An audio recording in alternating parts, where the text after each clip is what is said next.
And let's talk about a couple of storylines around Big Kirby Dach, who's played 112 games in his career as a Montreal Canadian. He's got 62 points in those 112 games, right? But what is Kirby Dach known for since he's been a Canadian? It's the amount of games that he's missed because of injury, right?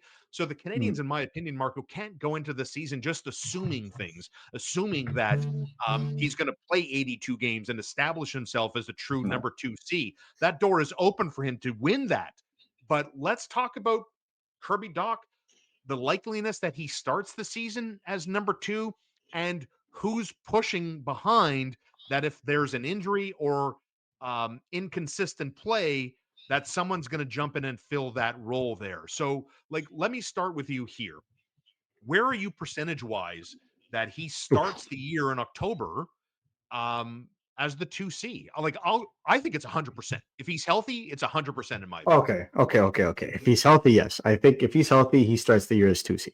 I Yeah. think that's there was a no, I think I was in Brossard last week before I went to San Francisco, and I saw him with Ivan Demidov, and the two were just finding each other all over the ice. And you throw Patrick Laine into there that has been with Demidov all summer, and I just feel like there's a lot of good chemistry. You're giving him two really elite scoring forwards here to play with. I think could do really well. So, a lot of people will say, well, what about the 5-on-5 defense on that line? And I'm just like, well, that's Marty's problem, not mine. Yeah. But Score goals, man. Score goals. yeah, that's Marty's problem. Yeah. But when it comes to him being given the 2C, absolutely. And I think that he's going to earn it, obviously, and that depends on, like, I think that's going to be the difference between if he gets power play time or not, right? Like what kind of wave and whatnot. But I think 5-on-5, I think your best bet is to put him in a situation to succeed if you're the organization, if you're the team, because ultimately that he's your 2C of the future, or that you use him as a trade chip for a 2C down the line. I'm not saying that's the case. I'm saying that's a possibility. Then you open yourself up to improving asset value one way or the other. And I think that is the key for an organization like this, is that you want to improve asset value for the future. But then the question becomes, right now, what is the confidence level that he will be ready to start the Uh-huh. season? Uh-huh. And I flip this question backwards and I say, I think that he'll be ready to start the season. I don't think that he'll play every game right off the bat. That's where I stand. In the sense that if you look at the way that the Canadians brought along David Reinbacher, who, by the way, both of those surgeries were done in-house, right? That's very rare. They used to go to the States to do them. Now they're doing those surgeries in-house with the Canadians' new head of medical. So you have to factor in that if we look at the way they brought about David Reinbacher took about a month from the first practice he had to the first game he played in March, from February to March. Then when they brought him along to make sure that the inflammation wasn't a problem, they made him play every second game. And then ultimately, after a month, was ready to play full time, and he started in the playoffs. And I think that's exactly where you could see the kind of rehab scheduling for a guy like Kirby Dach. And I think the Canadians were setting the stage for that a little bit by saying, like, we're not going to rush him. We don't know exactly when he'll be ready at 100%. And that, to me, like that, being ready at 100% and ready to start the season, there's a clear difference between the two, right? Like, you can bring along a guy slowly, and I feel like that's going to be the key. Is his health, his determination, how much impact he can put on the knee will determine that. From what I've been told, there's a good chance that he is ready to play the first couple of games of the season. Yeah. There's a good chance. I mean, looking at him play right now, looking at him scrimmage right now, I think there's a good chance that you see him even get into a preseason game. But it just doesn't mean that he is going to be an 82 game player like right off the bat. I think they're going to want to be cautious with this. And that's why the Canadians have asked other players to get ready with their draws and be strong on their draws and to perform on their draws. And I think that is, to me, the most telling thing is they're giving themselves roster flexibility just in case they need to fill a hole, which they've been pretty good at doing the last couple of years in that 2C spot. The old line is your best ability is availability. And, for what is it, 246 games as a career Canadian, he's played in 112 of them, right? 3 times 82. And here Mhm. we are talking about Kirby Dach, and I get it. I think logically what you just finished talking about, Kawhi Leonard NBA style load management is what Marco was alluding to with Kirby Dach. And I wonder, and maybe it's an unfair question a little bit here, but like I wonder how much management trusts Kirby Dach, how much they can depend on Kirby Dach and not have you need in this world of shark pro sports, you need to Mhm. have multiple plans for the just in case. Like I'll give Yeah. you a local example, okay? The Montreal Alouettes were 5-2 once upon a time this season. After Mhm. losing to Hamilton, they have now lost 5 in a row and arguably are the worst team in the CFL because they're on their fifth string quarterback because Davis Alexander isn't healthy, not available to this team, right? But there hasn't been moves. And so you've gone from 5-2 to 5-7, watching your season slip away. And look, I don't want to put it all at the feet of Danny Machocha, the Owls general manager, but Ken Hughes has been down this road multiple times with Kirby Dach. Mhm. I wonder what the trust, the belief, and what the secondary third tier plans are in the just in case world. What do you make of that? Yeah, I think there. So this summer, Alex Newhook worked on his face-offs quite a bit. Right. Most recently, he was at a Cortex, his management group, that his agency and whatnot. He was at a Cortex event with one Patrice Bergeron working on his face-offs. That's not Oh, by that chance. guy. That's not by chance. Zachary Budzik was asked to work on his face-offs. That's not by chance. And I'm not saying that either of these guys are necessarily going to be the front runners for 2C. Yeah. I think that Alex Newhook, ideally, because he's done it, would be the guy to come in if Kirby Dach is unavailable. I think Joe Veleno would be looked at as more of a bottom 6 guy, and I don't think that they want to take Jake Evans out of that veterans line that is just an absolute powerhouse at 5-on-5. So ultimately, Alex Newhook would be the guy, in my opinion. But if Kirby Dach is not ready to play, do not think for a second that the Montreal Canadiens wouldn't try Zachary Belzuk at center for one preseason game. And I think That I'm yeah. not saying it's going to happen. I'm not But saying that no, he's it's going to X be the factor, 2C. bro. It's X Yeah, factor to me. It there it is is. real. It's a real X factor. But I think that if they move a guy like Newhook to center on the 2C line, we talked about this on an earlier episode. Watch out for Florian Jacki and or Owen Beck and Oliver Kapanen, but mostly the first two, in my opinion. I think Oliver Kapanen needs a little bit of North American simmering. So when you look at the possibilities, all likelihood, I think Alex Newhook could come in and support Kirby Dach if he is not eligible to play as of day one. Could also be the guy that kind of comes off the wing and back to center if they want to do a 1 game on, 1 game off kind of strategy like they did with Reinbacher. I think it makes the most amount of sense. You want to bring in a guy like Zachary Belzuk. You want him to get settled on his new team. You don't want to put him in a position that he's not necessarily comfortable in at the NHL level. He found success on the wing. Let him get settled, and then we'll see type thing. Because then it becomes, you start getting Jonathan Drouin vibes, and I don't think that's good for anybody, right? Especially Jonathan Drouin at the time, a poor man. And so when it comes time to making that decision, the Canadiens have come to the conclusion that they'll see what happens with Dach, obviously. Unless there's a significant setback, I would expect him to start the season. However, the Canadiens just traded Carey Price's contract and made themselves open to the possibility of a trade. So all I'm saying is, if there is a situation that makes it so that they're going to be without Dach for a longer period than previously thought, then you may see them try to go and acquire a center to assist them in that regard.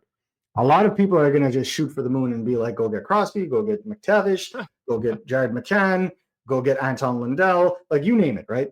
And, sure, that's a thing that you could have a conversation about. I mean, you could have an entire video about how the Florida Panthers are still over the salary cap. Dude, they're going to use LTIR. They're going to use LTIR. So Lundell is not happening. And if I'm them, Lundell is probably like one of the bottom 3 players I would trade on that team, just because his $5 million contract is just correct. Yeah, total value. Yeah.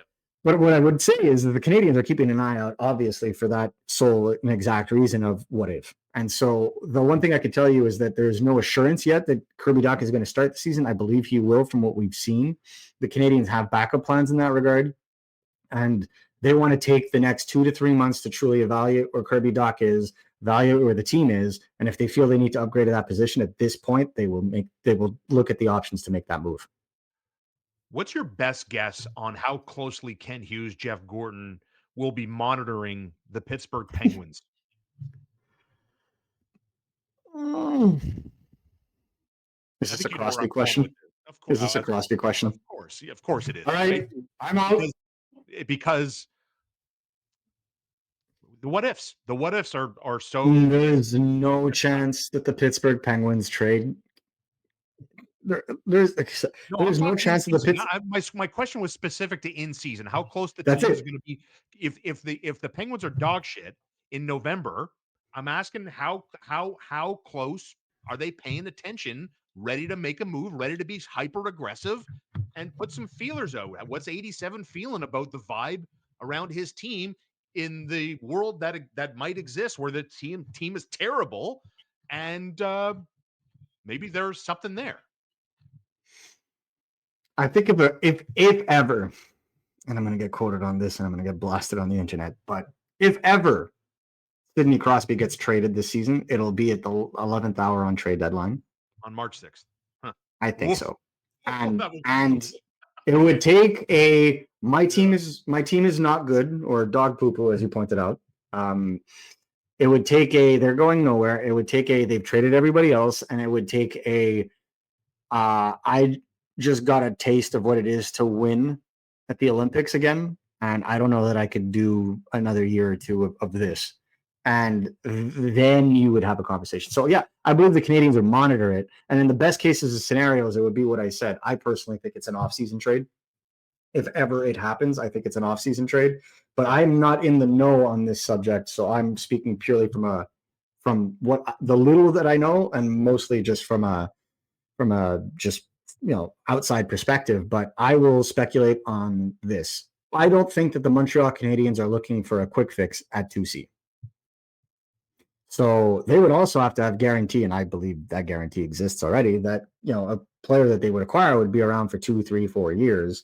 Yeah. And that acquisition cost would not require them to sacrifice Michael Hage in the process, because if you were to acquire an older center, the idea is that they would be eventually that Michael Hage would slide into that spot and become your 2C of the future. So there's a little bit of work to be done there. I mean, obviously the Canadiens at that point, if they're in a playoff position, have their first round pick that they could offer, multiple other prospects that they can offer, and maybe some roster players at that point. Because if you're trading for Sidney Crosby, do you need Kirby Dach?